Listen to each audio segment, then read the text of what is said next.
저는 경기도에 살고 있는 30대 중반 여자입니다. 3년 전 자기 자식은 귀하면서 남의 집 귀한 딸은 종처럼 부려먹는 시모에게 한 방 제대로 먹이고 이혼해버렸는데요. 이혼을 해버리고 나니 이렇게 속 시원한 걸 그깟 이혼이 뭐라고 또 사랑이 뭐라고 그렇게 아닌 걸 참고 살았나 모르겠네요. 어쨌든 지금 이혼해서 더없이 만족스러운 삶을 살고 있으니 다 잘된 일이겠죠? 그러면 제 결혼 생활과 이혼에 관한 이야기를 시작해 보겠습니다. 저와 남편은 처음 소개팅으로 만나게 되었어요. 소개팅으로 만나 결혼까지 하게 된 그저 평범한 결혼이었어요. 그렇게 물 흐르듯 시간이 흘러갔고 저희는 어느새 결혼한 지 2년 차가 된 부부가 되었어요. 남편과 사이는 그럭저럭 괜찮은 편이었는데 단 한 가지, 저희 사이에 시누이만 끼었다 하면 다툼이 일어나곤 했어요. 처음부터 남편이 시누이 편만 들었던 건 아니었어요. 처음에 남편은 제 편만을 들어주며 시누에게 내 마누라 괴롭히지 마. 닭살이 돋는 말도 많이 하곤 했는데 시누이가 꽤 사는 집에 시집을 가며 변하기 시작하더라고요. 그 이유는 시누이가 알게 모르게 남편의 일에 도움을 주기 때문이었는데 시누이는 자기 남편을 살살 구슬려 남편의 일에 대해 조언도 하게 해주고 이런저런 도움을 주었다고 하더라고요. 그 덕에 남편은 언젠가부터 이런 말을 달고 살더라고요. 나 매형이 조언해준 덕분에 이번 사업 따는 거 알고 있지? 알고 보니 우리 거래처 사장도 매형이랑 아는 사이라고 하는 것 같더라. 누나한테 조금만 더 잘 보이면 내 인생 더 편해질 것도 같은데. 그러니까 당신도 누나한테 자꾸 뭐라고 하지 말고 잘 보여야 돼. 그런 도움을 받고 나니 남편은 다른 콩고물이라도 떨어질까 싶어 시누이에게 더 잘하기 시작했고 심지어는 눈치까지 살피더군요. 그러면서 자연스럽게 시누이와 제가 부딪히면 저를 홀대하기 시작했고요. 저 역시 시누이에게 무조건 막대한 건 아니었어요. 저 역시도 남편에게 도움을 주니 어떻게 해서든 잘 지내보려고 했었지만 시누이가 저에게 하는 짓거리는 정말이지 참을 수 없을 만큼 치졸하고 사람 약을 올리는 행동이었어요. 시누이가 처음 저를 화나게 했던 것은 제 물건을 말도 없이 망가뜨리거나 가져가는 행동이었어요. 신혼집에서 가까운 곳에 살던 시누이는 이런저런 이유를 대며 저희 집에 오곤 했는데 사실은 제 물건을 가지고 가려고 그렇게 자주 왔나 싶을 정도로 제 물건을 묻지도 따지지도 않고 마구잡이로 가져가곤 했어요. 큰 건 가방부터 시작해서 작은 건 액세서리용 귀걸이까지 가져갔는데 비싼 건 비싸니 말이라도 꺼낸다고 하지만 몇천 원짜리 액세서리는 말도 못하고 속에서 열불만 터지기 일쑤였어요. 그래도 그때는 남편이 제 편을 들어주곤 했습니다. 아직도 기억나는 사건이 있어요. 시누이는 그날도 저희 집에 방문했고 급하게 집으로 간다며 집을 나서려고 하더라고요. 딱 보아도 지나치게 큰 가방에 무언가를 잔뜩 넣고 말이죠. 그걸 발견한 남편은 가려는 시누이를 붙잡고 이렇게 말했어요. 누나, 뭘 또 가져가는 거야? 내가 뭘 가져간다고 그래. 생사람 좀 잡지 마. 제대로 좀 숨기거나 그런 말을 해. 누나 가방 지금 터질 것 같다고. 제발 그러지 좀 마라. 내가 집사람 보기 창피해 죽겠다고. 돈도 잘 버는 사람이 왜 그렇게 남 물건에 집착을 해? 왜 그렇게 남 물건을 가지고 가냐고.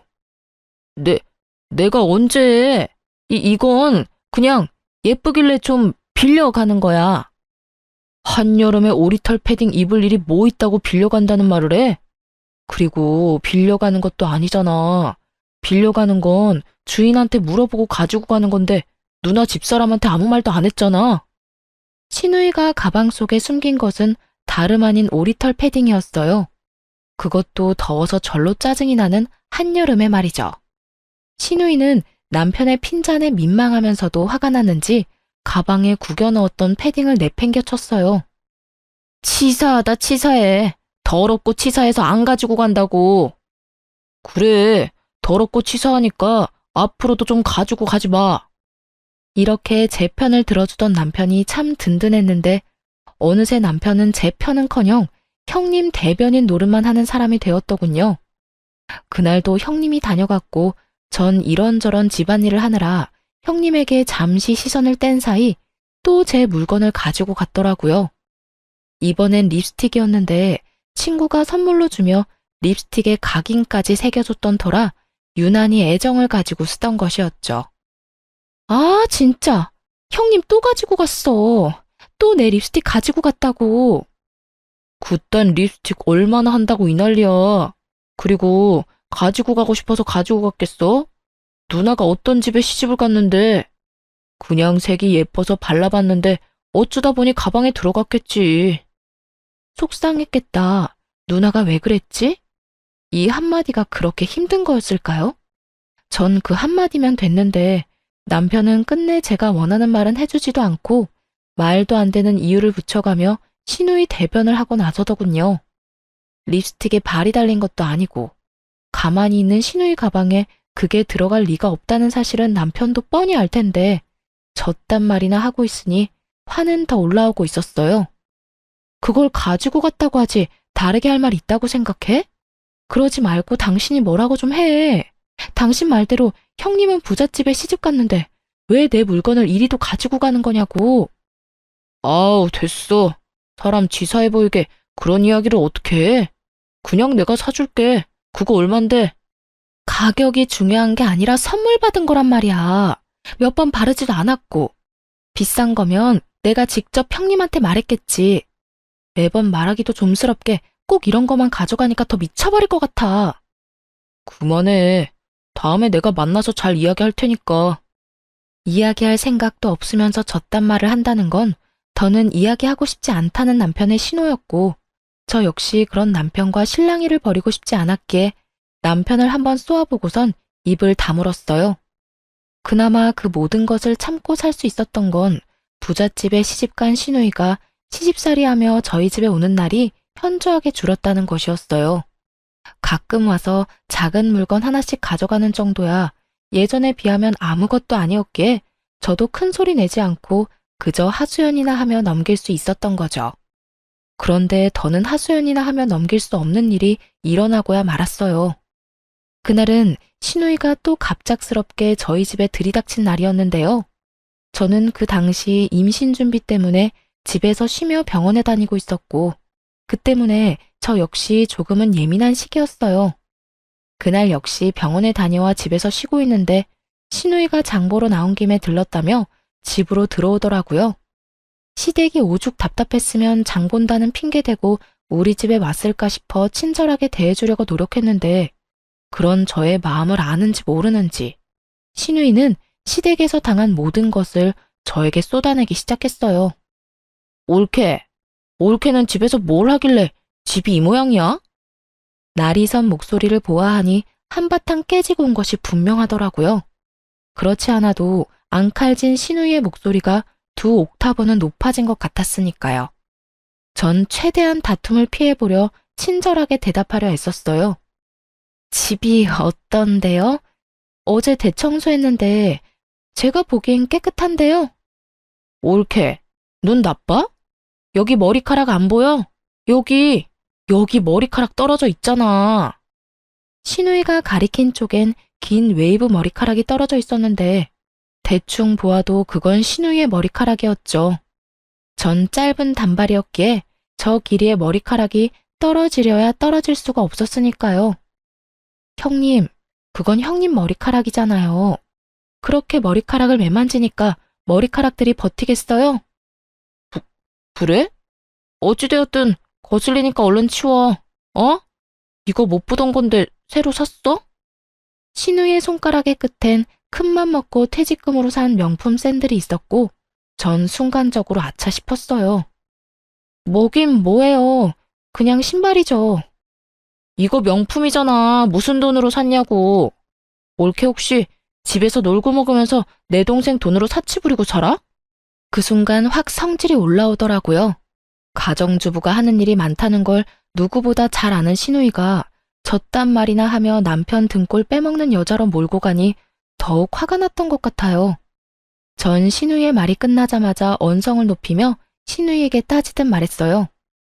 형님, 무슨 말을 그렇게 하세요?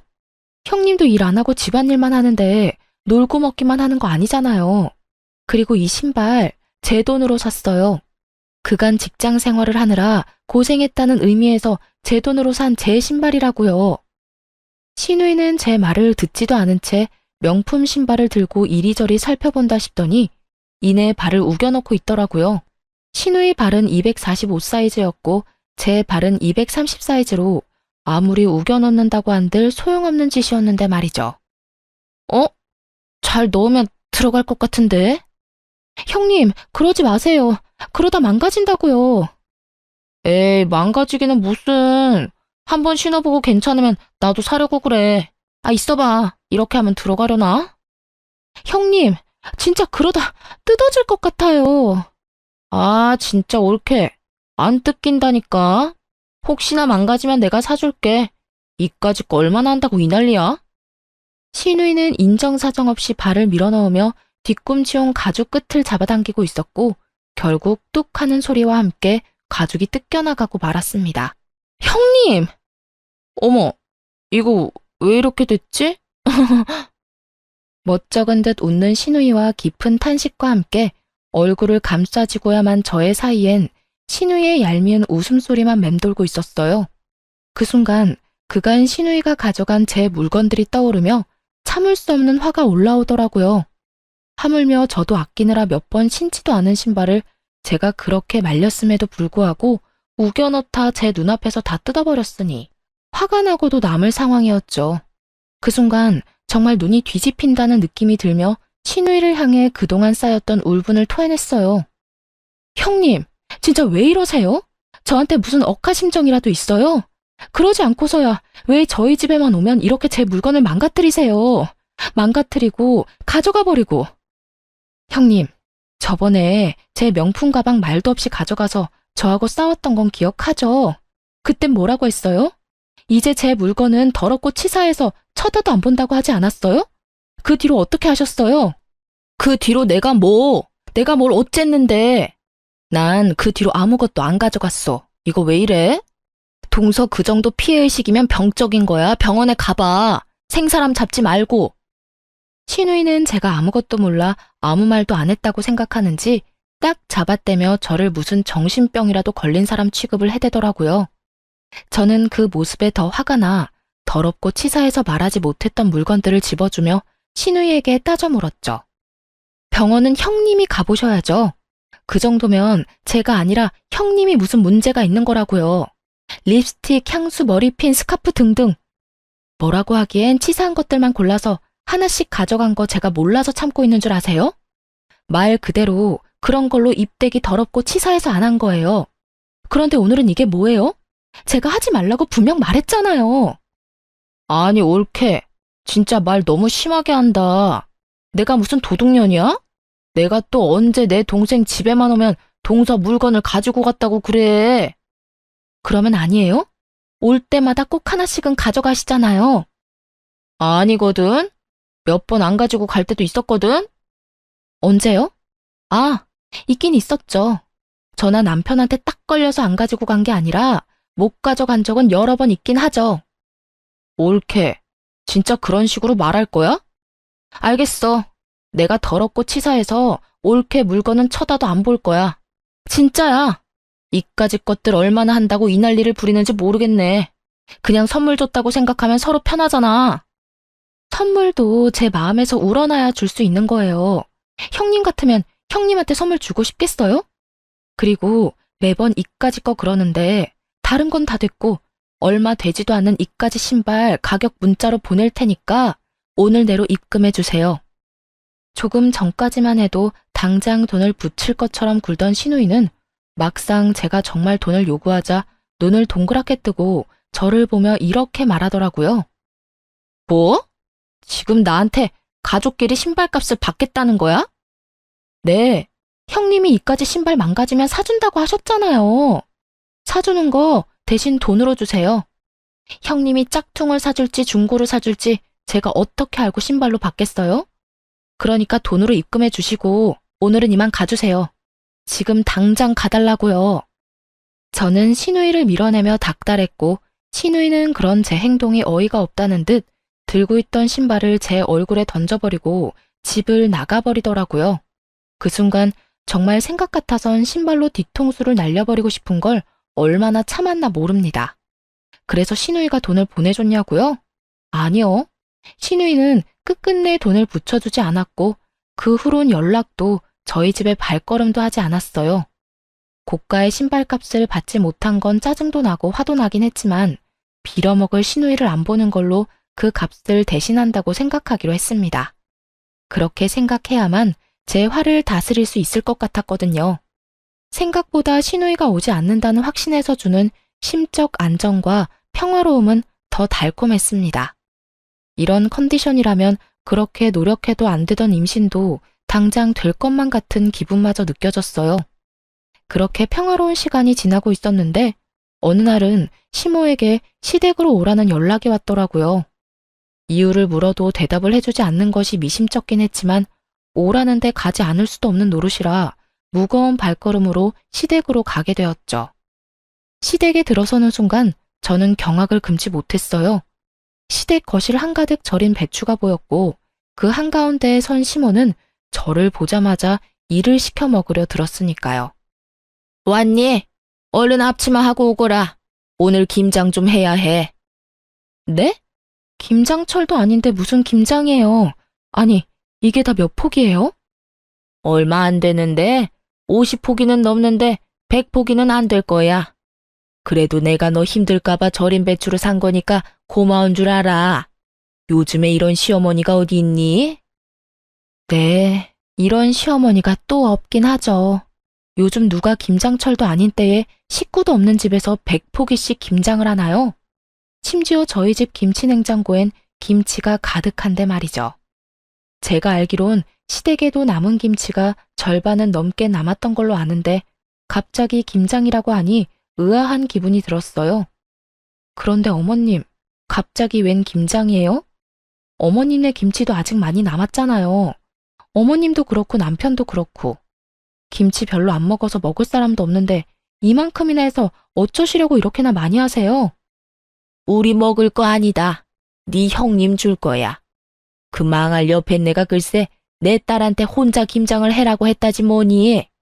김장철도 아닌데 김치는 무슨 김치야. 그 옆에 내가 남의 집 귀한 딸을 부려먹어도 적당히 부려먹을 생각을 해야지. 아니, 내 딸이 뭘 잘못했다고 그렇게 괴롭히는지 모르겠다니까. 고이한 노인네가. 정말 헛웃음이 나오지 않나요? 저도 친정에선 오빠 3명의 딸 하나로 어렵게 얻은 귀한 고명딸인데 시모가 이런 사실을 잊고 있는 듯 하더라고요. 그러니 남의 집 귀한 딸인 저한테 심지어는 저희가 먹지도 않을 김장을 시키며 사돈을 저리 욕하는 걸 보아하니까요. 그래서 저 역시 귀한 고명딸임을 알려주기로 했어요. 그러게요. 사돈 어르신 너무했네요. 김장철도 아닌데. 남의 집 귀한 딸한테 김장 100포기가 무슨 짓이래요? 그렇죠, 어머님? 내 말이 그 말이야. 오랜만에 네가 대화가 통하는구나. 이게 말이 되는 일이야? 하여튼 그 옆에 내 상식도 없고 아주 심보가 고약하다니까. 아유, 일단 얼른 서두르자. 좀 있으면 네 형님 올 거야. 그 전에 우리가 대충 마무리해야 걔는 편히 쉬다가 가지. 그런데 어머님, 저도 저희 집 귀한 딸이에요. 남자만 득실한 집에서 빌고 또 빌어 낳은 귀한 고명딸이라고요. 그런데 그 귀한 고명딸을 어머님께서 김장을 시키시네요? 그것도 형님네 김장을요. 어머님 생각엔 제가 이걸 해야 한다고 생각하세요? 제 말을 들은 시모는 당황하기는커녕 누구보다 태연한 목소리로 이렇게 말하더군요. 넌 내 며느리잖니? 당연히 해야지. 네 시누이랑 너랑 같니? 그 순간 아 하고 깨달음을 얻었어요. 더는 이렇게 살면 안 되겠다는 깨달음이었죠. 시모도 처음부턴 이러지 않았습니다. 물론 조금은 시집살이는 있었지만 남들 다 겪고 사는 선을 지키는 적당한 시집살이였어요. 그런데 형님이 시집을 가며 시모도 점점 변하기 시작하더니 잘못한 것도 없는 저를 못 잡아먹어 안달인 사람이 되더라고요. 시집살이를 당하는 시누이를 보며 자신이 너무 착하게 저를 대했다고 생각했는지 시누이가 당하고 오는 날엔 시누이가 당한 그대로 저에게 해버리는 경우가 종종 있었어요. 그간에는 어떻게 해서든 참아보려고 했는데 더는 참을 수가 없는 지경이었죠. 어머님, 똥 묻은 개가 겨 묻은 개 나무란다는 말 아시죠? 그래, 알지. 그런데 그 말은 갑자기 왜? 지금 어머님한테 제가 하고 싶은 말이에요. 형님이 그리 아깝고 귀하다는 분이 왜 저는 그렇게 식모 부리듯이 부리세요? 사돈 어른이 고약하다고요? 어머님도 지금 만만치 않아요. 뭐? 너 지금 뭐라고 했니? 나보고 고약하다고 했니? 어디 그딴 옆에 내하고 같은 취급을 해? 아, 제가 실수했네요. 어머님은 사돈 어른보다 더 심해요. 진짜 기가 막혀서. 제가요, 내리사랑은 들어봤어도 내리김장은 듣도 보도 못했네요. 어떻게 형님 김장을 저한테 다 하라고 할 수가 있어요? 제가 무슨 혹은 줄 아세요? 제가 이 집 식모라도 되는 줄 아냐고요. 차라리 식모가 저보다는 낫겠네요. 식모는 월급이라도 받고 그동안 수고했다는 말이라도 듣는데 저는 오로지 욕만 먹으니까요. 어찌되었든 전 이 김장 절대로 못하니까 이 김치들 삶아 먹든 구워 먹든 형님이랑 둘이 함께 잘 해결해 보세요. 이년이 진짜 네가 시어미한테 못하는 말이 없어. 어디 시댁 무서운 줄 모르고 입에서 나오는 대로 뱉어내고 있는 게야. 그리고 네가 한다 만다 결정할 수 있는 문제라고 생각하는 거니? 너는 그냥 내가 시키면 그 입 뻥끗도 하지 말고 시키는 대로 다 하면 돼. 알겠어? 제가 어머님이 기르는 똥개라도 되는 줄 아시나 본데 동물도 어머님처럼 괴롭히면 확 물어버려요. 그건 아시죠? 그러니까 제가 마지막 예의 챙겨드릴 때 그만하세요. 더는 이런 취급 받고 살지 않을 거니까요. 뭐야? 너 지금 날 상대로 겁주고 있는 거냐? 감히 네가 시어머니인 나를? 아주 네 버르장머리가 하늘을 찌르는구나. 어디서 보고 배운 거 없이 이따위로 구는 거야? 시모는 그야말로 노발대발 화를 내고 있었고 저는 그러거나 말거나 집에 갈 채비를 하고 있었어요. 그 순간 시댁으로 시누이가 들어왔고 화를 내는 시모를 본다 싶더니 저에게 상황을 물어오더군요. 옳게, 이게 무슨 상황이야? 우리 엄마 왜 저렇게 화가 난 거야? 절인 김치를 보고도 몰라서 묻는 거예요? 형님네 김장은 제발 형님 혼자 알아서 좀 하세요. 나이가 몇 살인데 무슨 일만 있으면 쪼르르 친정에 와서 징징거리는 거예요. 아니, 징징거리고 끝나는 문제면 몰라. 왜 애먼 사람까지 스트레스 받게 만드냐고요. 어쨌든 나는 이 김장 절대 못하니까 형님 혼자 알아서 잘하세요. 저는 바닥에 떨어져 있던 앞치마와 장갑을 시누이 손에 줘버렸고 시누이는 제가 준 장갑과 앞치마를 내려다보더니 이렇게 소리치더라고요. 아니, 내가 이걸 왜 해? 우리 엄마가 올케한테 하라고 시켰다며. 그러면 올케가 해야지. 애초에 이건 형님 시어머님이 형님한테 시킨 거라고요. 이 말이 무슨 말인지 모르겠어요? 이 일은 애초에 내 일이 아니라 형님 일이란 뜻이라고요. 자기의 일은 스스로 하자. 몰라요? 몰랐으면 이참에 좀 아세요. 요즘 5살짜리도 자기 일은 자기가 알아서 한다고요. 너 지금 말 다 했어? 내가 5살짜리 애보다 못하단 이 뜻이니? 아, 다 됐고 내가 다 못 들은 말로 해줄 테니 얼른 일이나 해. 지금 이러고 있을 시간 없단 말이야. 얼른 하라고. 이럴 시간이 없으면 혼자 다 하시면 되겠네요. 전 그냥 집에 갈 테니까. 제가 무슨 호구인 줄 아나 본데 저 호구 아니거든요. 그러니까 이 김장 혼자 알아서 하라고요. 난 못한다고 몇 번 말해? 네가 하라고. 네가 다 하고 가라고. 제 말에 약이 오를 대로 오른 시누이는 제 얼굴에 쥐고 있던 고무장갑과 앞치마를 던지며 끝까지 저에게 생떼를 부리더군요. 처음도 아니고 2번이나 시누이가 던진 물건에 얼굴을 맞아버리니 화가 치솟아 오르며 이대로 가만히 있으면 안 되겠다는 생각을 했어요. 도저히 말로 해선 들어먹을 것 같지 않다고나 할까요? 그래서 전 잘 절인 배추 한 포기를 시누이의 얼굴에 던져버렸습니다. 네, 그 막장 드라마의 한 장면처럼 말이죠. 야, 미친 게 지금 나한테 뭘 던지는 거야?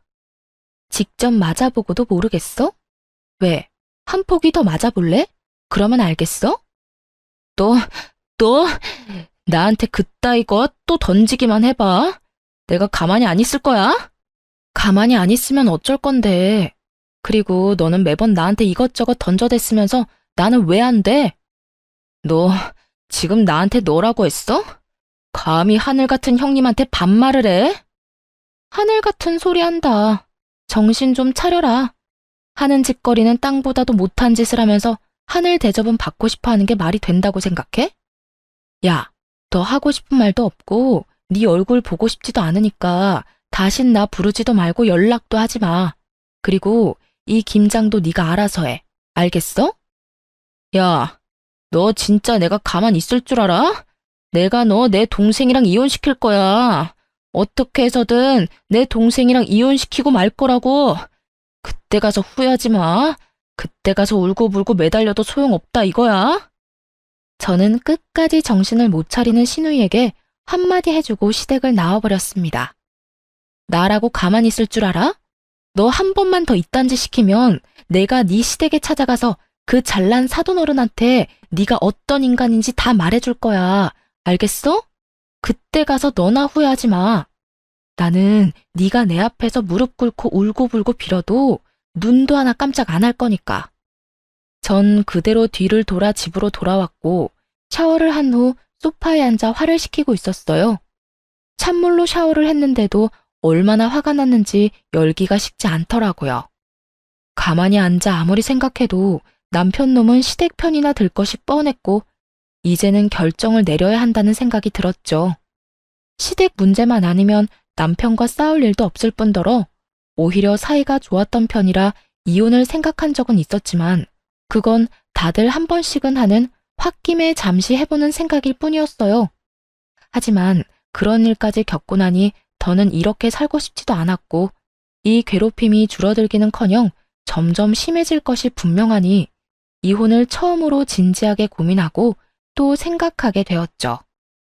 만약 남편이 이 순간의 행동을 똑바로 해준다면 시댁의 발길을 끊고 신우이와 연을 끊는 것으로 마무리하겠지만 그렇지 않다면 이혼해야 한다는 쪽으로 마음이 기울고 있었어요. 그런 생각들을 하며 저는 남편을 기다렸고 8시가 넘어도 온다 간다 소식이 없던 남편은 10시가 넘은 시간에 집으로 돌아오더군요. 그런데 남편은 혼자가 아니었어요. 잔뜩 굳은 표정을 한 남편의 뒤로 짐을 가득 들고 들어오는 신우이가 따라 들어오더라고요. 저는 또 이건 무슨 상황인가 싶더라고요. 맨몸으로 신우이가 왔다면 따지러 왔다고 생각할 수도 있겠지만 짐을 들고 들어오니 불안하면서도 의아했어요. 뭐야? 형님은 우리 집으로 들어와? 몰라서 물어. 오늘 당신이 누나네 김장 안 해줬다며. 누나랑 엄마 둘이서 그 많은 김장을 어떻게 해? 누나는 김장해 본 적도 없고 엄마는 나이가 있는데. 그래서 집에서 쫓겨났어. 그 할망구 진짜 너무하는 거 아니야? 아무리 그렇다고 해도 어떻게 사람을 쫓아낼 수 있어? 그래서 우리 집에 데리고 온 거라고? 앞으로 우리 집에서 살려고? 그러면 어떡해. 당신 때문에 모든 일이 이렇게 됐는데 우리가 책임져야지. 평생은 아니고 조만간 그 집에서 다시 부르면 돌아가면 되니까 그때까지만 좀 같이 살자. 내가 진짜 마지막 기회 준다고 생각하고 묻는 건데 이 모든 게 나 때문이라고 생각하는 거야? 그러면 누구 때문인데? 다 당신 때문이잖아. 그까지 김장 좀 해주면 되지. 왜 안 해줘서 이런 상황을 만들어? 그리고 당신 우리 누나 절인 김치로 싸대기까지 날렸다며? 내가 진짜 그 이야기 듣는데 내가 다 화가 나더라. 여러모로 당신이 잘못했으니까 당신도 아무 말 하지 말고 누나한테 잘못했다고 빌어 얼른. 그렇게 남편 놈은 마지막 기회마저 날려버리는 소리를 해대고 있었고 그 순간 잡고 있던 모든 끈이 끊어져 나가는 소리가 들리더군요. 신발 벗지 말고 너도 나가. 참 많이도 고민했는데 남편의 말을 듣는 순간 길었던 고민에 비해 결론은 빠르고 명확하게 결정되더라고요. 그래서 신발도 벗지 않은 두 사람에게 나가라고 소리쳐버렸고 남편과 신우이는 놀란 토끼 눈으로 저를 바라보더군요. 단연 놀란 것은 남편이었는데 아무리 싸워도 이런 말은 한 번도 하지 않았던 저였기에 순간 잘못 들었나 하는 눈빛을 보내며 다시 물어오더군요. 어? 뭐라고? 너도 나가라고. 설마 쫓겨날 수도 있다는 걸 단 한 번도 생각해 본 적 없다는 억울한 눈빛이길래 다시 한번 분명히 말해줬어요. 사돈이 너무한 게 아니라 네가 너무하네. 뭐? 그 김장을 내가 다 해줬어야 한다고?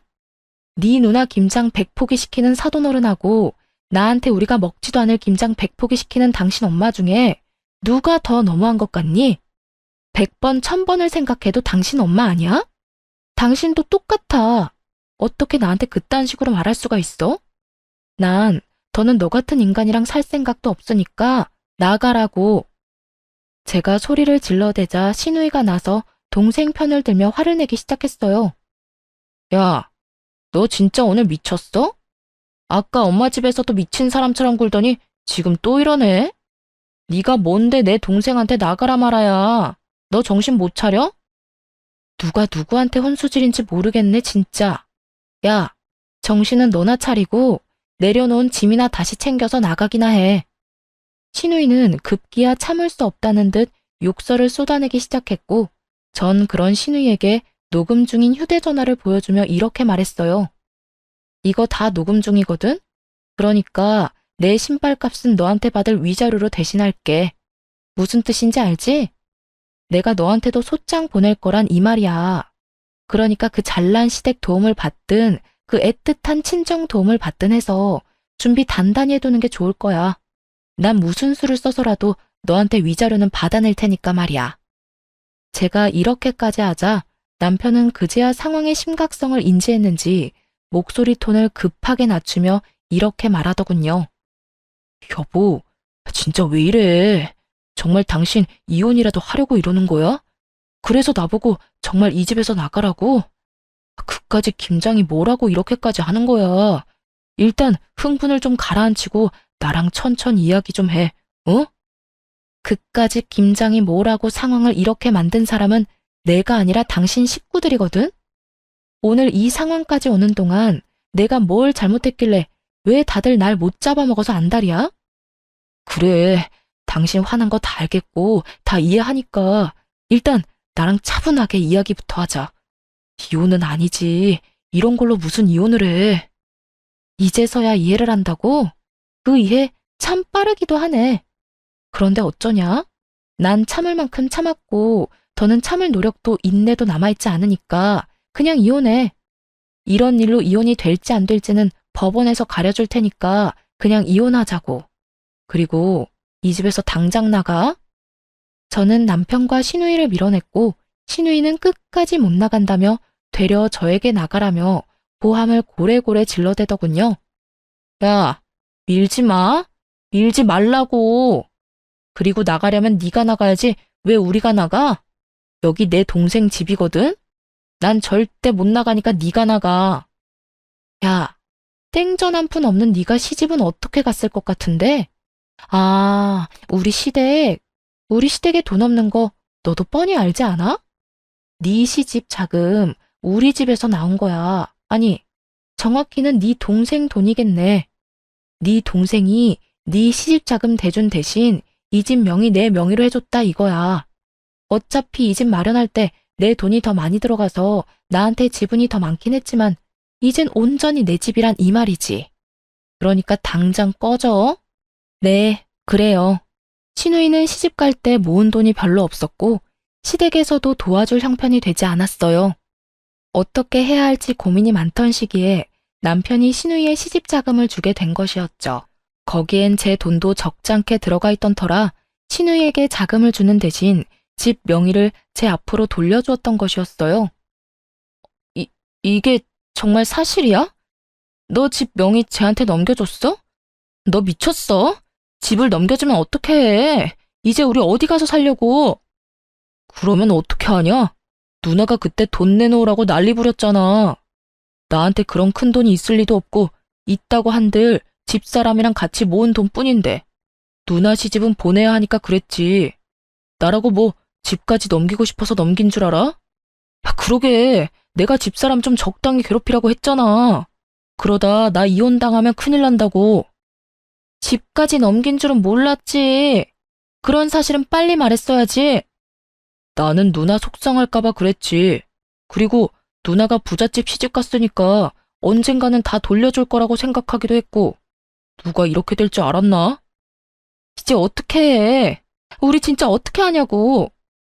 그제야 모든 사실을 알게 된 신우이는 망연자실한 얼굴로 중얼거리고 있었고, 전 그런 두 사람을 있는 힘껏 밀어 집에서 내쫓아 버렸어요. 쫓기는 그 순간에 신우이는 이대로 쫓겨났다간 정말 큰일이다 싶었는지 제 다리를 붙들고 울고불고 하며 매달리더라고요. 옳게, 이대로 사람을 내쫓으면 어떻게 해? 이 야밤에 어딜 가라고. 우리 정말 갈 데가 없어. 이런 꼴로 친정에 갈 수도 없는 노릇이고 정말 갈 데가 없다고. 그러니까 일단 들여보내줘. 들어가서 내가 잘못을 빌든 다신 옳게 괴롭히지 않겠다는 각서를 쓰든 뭐든 할 테니까 일단 집에만 들어가게 해줘. 이제 와서 이래도 아무 소용 없거든? 난 무조건 이혼할 거고 이혼할 마당에 너희 오갈 데 없는 것까지 걱정해주게 생겼어? 넌 아직도 내가 호구로 보이니? 내가 언제 올케를 호구로 봤다고 그래. 내가 정말로 올케한테 했던 모든 행동이 미안해서 그래. 너무 미안해서 정식으로 사과라도 하고 싶어서. 그러니까 일단 들어가서 이야기하자. 그래?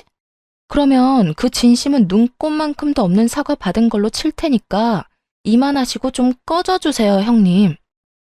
전 신우이를 뿌리치고 문을 닫아버리곤 도어락 건전지를 빼버렸죠. 밖에선 문을 두드리며 이야기 좀 하자고 난리가 났지만 전 그런 두 사람에게 조용하지 않으면 경찰에 신고해버리겠다고 엄포를 놔버렸어요. 그 후 두 사람은 시댁으로 가버렸고 그렇게 이혼을 진행하게 되었습니다. 전 이혼 준비와 함께 시모와 신우이에게도 소장을 보내버렸어요. 신우이에겐 대화 녹음 파일과 저에게 보내왔던 욕설 가득한 문자가 있었고 시모에겐 그간 저에게 보냈던 문자들이 가득했어요. 전 위자료를 다 받아내고 이혼을 할 수 있었고 이혼을 하는 그날까지도 전 남편은 저에게 끝까지 매달리더군요. 여보, 정말 이대로 이혼할 거야? 우리가 이혼할 이유가 없잖아. 우리 누나 아니면 싸울 일도 없었고 사이도 좋았잖아. 그런 우리가 왜 이혼해야 해? 그러니까 이혼하는 거야. 당신은 아무것도 모르니까. 당신 누나 아니면 싸울 일이 없으니까 나도 그래서 참고 살았어. 그런데 당신 누나 아니면 싸울 일이 없다는 건 당신이 당신 누나 하나 막아주지 못하고 있다는 것도 되더라. 당신은 뭐 했니? 내가 당신 누나한테 당하고 괴롭힘 당할 때 당신은 뭐 했냐고. 처음 우리 신혼 때 내 편 들어준 거? 그래봤자 몇 개월이나 된다고. 그 뒤로 당신 그냥 방관자일 뿐이었어. 난 혼자 다 참았고 결국 나 혼자 다 해결하고 당신하고 이혼하는 거라고. 그러니까 더는 이러지 마. 여보, 내가 다 잘못했어. 그러니까 다시 한 번만 생각해주면 안 될까? 내가 진짜 잘할게. 내가 이제 당신 지켜줄게. 웃기지 마. 내가 당신을 몰라? 지금은 잘못했다고 빌겠지. 그러다 내 화 풀리면 당신은 당신 누나 우리 집으로 데리고 오고도 남을 사람이야. 지금도 당신 오갈 데 없이 부모님 집에 다시 들어가게 생기니까 나한테 이렇게 매달리는 건 모를 줄 알아? 그것뿐이야? 당신 전 재산 누나한테 다 줘버렸는데 그거마저도 다 물거품 되게 생겼으니까 나한테 이러는 거 아니야. 나 바보 아니야. 나 더는 참고 살진 않을 거라고. 그런 거 아니야. 나 절대로 우리 누나 집으로 데려오지 않을 거고 당신이 시키는 건 뭐든지 할 거야. 당신이 싫다는 건 절대로 안 하고 말이야. 그러니까 다시 한 번만 나한테 기회를 줘. 이렇게 헤어지는 건 정말 아니잖아. 전 남편은 끝까지 그런 게 아니라며 매달렸지만 전 그런 전 남편을 뿌리치고 돌아왔습니다. 그 후 위자료 문제 때문에 전 남편과 연락할 일이 있어 차단을 하고 있지 않았는데 전 남편에게 전화가 오더군요. 술에 잔뜩 취한 목소리였는데 결국 전 시누이가 이혼까지 하게 됐다며 저에게 따져묻기 시작했어요. 야, 너 때문에 우리 누나 결국 이혼했다. 네가 그 빌어먹을 김장 안 해줘서 이혼했다고. 김장 안 했다고 당할 이혼이면 차라리 잘한 이혼이라고 생각하고 살라 그래. 고작 김장 때문에 이혼당했겠어? 네 누나가 그 집에 속인 게 한두 가지가 아닐 텐데. 그래, 너 잘났다. 네 말대로 우리 누나 대학은 졸업도 못한 데다 나이트나 다니다 결혼한 거 다 들켜서 결혼했다. 그런데 그거 다 들킨 것도 너 때문이야. 네가 누나 시댁으로 소장 보내는 바람에 이사달이 난 거잖아. 전신우이는 그 잘난 집에 시집을 갈 때 대학 졸업은 물론이고 회사 생활을 하며 신부 수업을 열심히 받고 있다고 속였는데 실상은 그렇지 않았죠. 졸업은커녕 꼴랑 한 학기만 겨우 다니고 말도 없이 휴학을 해버렸고 그 후론 나이트란 나이트는 다 휩쓸고 다니며 나이트에서 신부 수업을 하다 시집을 간 것이었어요. 한동안은 잘 숨기고 살았는데 제가 이혼을 하며 소장을 보내버렸고 그 소장을 본 시댁에서 무언가 석연치 않다고 생각했는지 뒤늦게 전신우의 뒷조사를 하게 된 것이었습니다. 그제야 안 사실인데 전신우이는 결혼을 하고도 정신을 못 차렸는지 친정 핑계를 대며 나이트도 들락날락거렸다고 하더군요. 그러니 이혼은 당연한 결과였고 위자료까지 뱉어내고 이혼을 했다 하더군요. 전 남편은 전신우이가 한 짓은 생각도 하지 않고 무조건 제 탓을 하며 여전히 고함을 질러대더군요. 잘못했다며 애절하게 매달리던 사람 어디 갔나 싶었어요. 야, 이게 네 본 모습이야. 알겠니? 무슨 일만 생기면 네 가족 허물은 덮어놓고 무조건 내 탓만 하는 이게 네 본 모습이라고. 그래, 이게 내 본 모습이다. 네가 어쩔 건데 어쩔 거냐고. 그리고 너 우리 누나 어떻게 할 거야?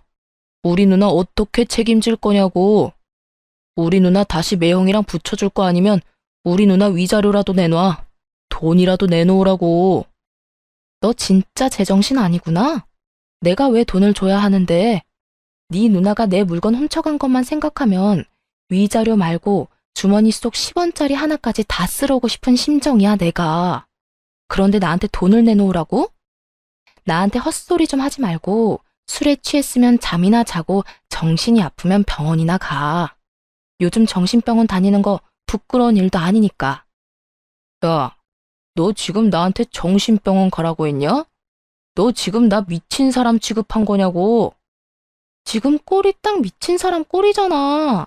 다 당신 생각해서 하는 말이니까 병원은 꼭 가봐. 상태가 심각해 보인다. 그리고 다신 나한테 연락하지 마. 끊을게. 전화를 끊어버린 저는 바로 전 남편을 차단해버렸고 위자료에 관련된 모든 사항은 변호사께 위임하며 잘 마무리하게 되었습니다. 그 후 들려오는 소식엔 전 남편과 이혼당한 전 시누이는 전 시댁으로 들어갔다 하더군요. 전 시모 속도 알만하더군요. 시집 장가 다 보내놨더니 위자료를 주느라 빚쟁이가 되어 다시 집으로 돌아왔으니까요. 그 짧고도 통쾌한 소식을 마지막으로 더는 그 사람들의 소식은 들을 수 없었어요. 아니, 듣고 싶지도 않아 귀를 막고 살았네요. 그 후 전 집값이 많이 오른 집을 처분하고 혼자 살기 편한 작은 집을 얻어 잘 살고 있어요. 일을 쉰 지 오래돼서 그런지 취업이 잘 되지 않더라고요. 사연을 들어보면 제 취업도 턱턱 잘들 하시던데 저는 그렇진 않았어요. 그래서 엎어진 김에 쉬어간다고 생각하며 휴식기를 보내며 미래를 고민하게 되었고 고민한 결과 작은 가게를 차리게 되었어요. 요즘엔 어느 정도 자리를 잡아 떵떵거릴 만큼 돈을 많이 버는 건 아니지만 생활에 무리 없을 만큼은 벌며 잘 지내고 있습니다. 전 앞으로도 이렇게 소소하게 지내며 큰 욕심 부리지 않고 그저 평범하게 살아보려고 해요. 이렇게 살아가다 좋은 사람이 생기면 연애도 다시 하고 꿈이 생기면 그 꿈을 위해 또 노력하며 살아가려고요. 가끔 저에게 이혼한 걸 후회한 적이 없냐고 묻는 사람들이 간혹 있는데요. 저는 그럴 때마다 이렇게 대답합니다. 왜 진작 이혼하지 않았을까? 그 후회는 한다고요. 이거 하나만 빼면 우리 부부 사이엔 아무 문제가 없는데라는 말은 그 하나를 해결하지 않아 우리가 계속 싸우고 있음을 너무 늦게야 깨달은 것이었죠. 어쨌든 전 이혼을 하고 난 후 후회는 해본 적도 없고 지금 살아가는 이 삶에 만족하고 행복하답니다. 이로써 저의 사연도 끝이 났습니다. 지금까지 긴 사연 함께 해주셔서 감사합니다.